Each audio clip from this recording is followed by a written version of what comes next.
baba. Kwanza wewe ndio shetani anakuita. Kwa hiyo uliona ulikomoa kimwili. Tunaanza na hapo ulipoiweka. Msalaba ulikuwa unaitia moto hapa. Msalaba unaniambia fire. Ndio tunaanzia hapo kuchoma sasa. Kuna watu hapa walichora tattoo, mtu ameandika Agnes. Alipoacho akaweka hebu nyuma, kule mbele akaweka Messi, kama Messi hapo.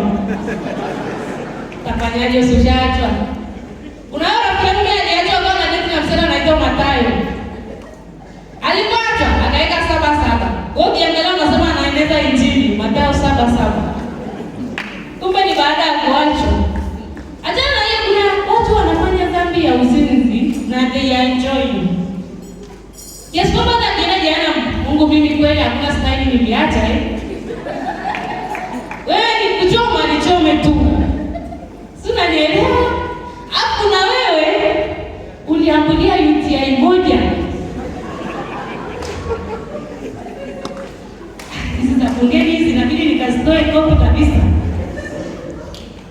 Uliambulia UTI ya somo unatamani mwambie Mungu nilihukumiwa kule duniani. Niliwashwa sehemu ambayo yaani ile hukumu ya ule mwasho inanitosha Bwana. Naomba nisamehe kwa hilo. Ladies hi. Umejitoa zako, umepiga makeup ya 20, umevaa vizuri. Wenzako wakiendaje kwenye hiyo dhambi, they are enjoying. Alafu kuna wao walienda kukutana na msela dakika 2. Dakika? Unatamani mwambie Mungu kweli nilizini. Lakini hata Mungu uliona mtu ndiye nipo.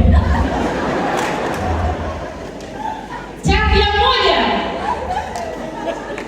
Shughuli imeisha. Mungu ile ni dhambi. Hebu unataka Mungu wewe mtu uliyenipa uliniona. Mungu ulimnyima. At least angeza kweli naomba this lady nilifanya hivi wewe. Hivyo nilifanya.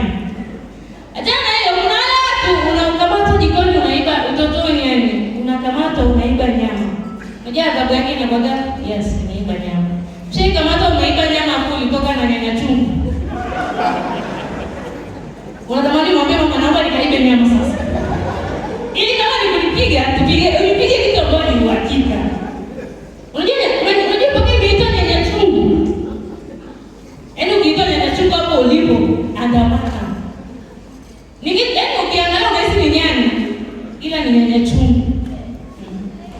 Kuna watu ni walevi.